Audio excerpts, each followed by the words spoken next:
Salam alaikum les croyants, salam le messager Ahmed. Aujourd'hui, je vais vous parler, Inch'Allah, des mosquées de Montréal.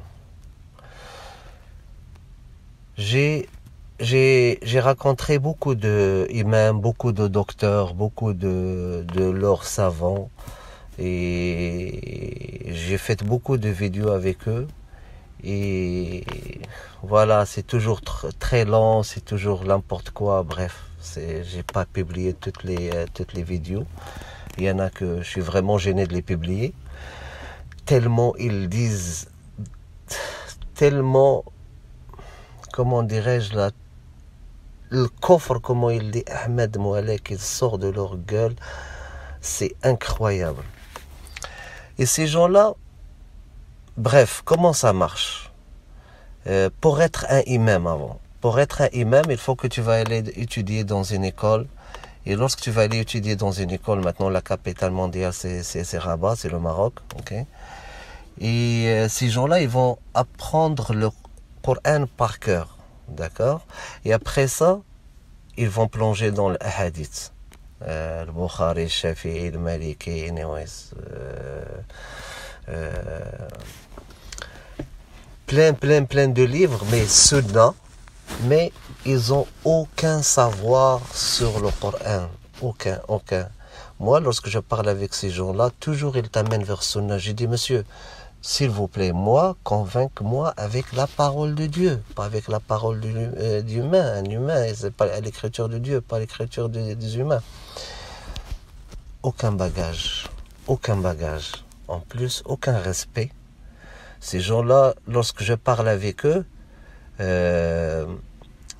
ils disent, ah oui, c'est juste toi, dans 1 milliard des musulmans, c'est juste toi qui as connu la vérité. Ou bien il te dit, comment dirais-je, bon, mais si toi tu es convaincu de ce que tu crois, mais pourquoi tu viens ici? Pourquoi tu ne parles? C'est aucun respect, aucun niveau, rien. Et ce qui est dommage, comme par exemple, nous à l'étranger, peu importe le pays où est-ce que tu es, comme par exemple nous ici au Canada, à Montréal, il y a même quelqu'un, un ignare, ok? Il n'a aucune expérience de vie, de la vie plutôt. C'est quelqu'un qui a passé toute sa vie comme un robot, juste à lire. Et il vient ici, comme par exemple à Montréal, où est-ce que, comme par exemple, nous on a grandi ici, nos enfants ils sont nés ici, un ignare comme ça, qui va venir d'un village ou je sais pas d'où, il va venir éduquer nos enfants et nous montrer nous comment vivre dans cette société, pardon. Et moi j'étais là souvent à accueillir ces gens-là. C'était nous qui les apprenons comment ça marche ici, etc.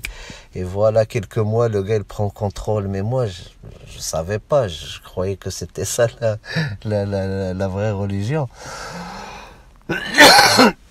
Pardon. Bref.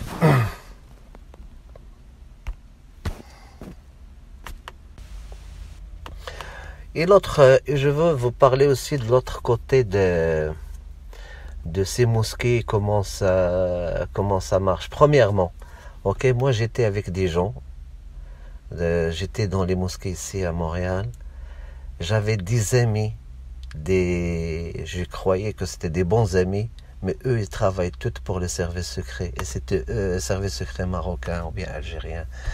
Ils étaient partout dans les mosquées. Et eux, maintenant, le Maroc, tous les imams de Montréal, tous les imams, surtout le mois de Ramadan, ils viennent de Maroc. Un qui récite le Coran et l'autre qui parle de leur hadith, bref, qui prêche. Et vraiment, ces gens-là, ils nous ont reculé une 20aine d'années en arrière. Là, je vais vous parler de le côté mafia. Mafia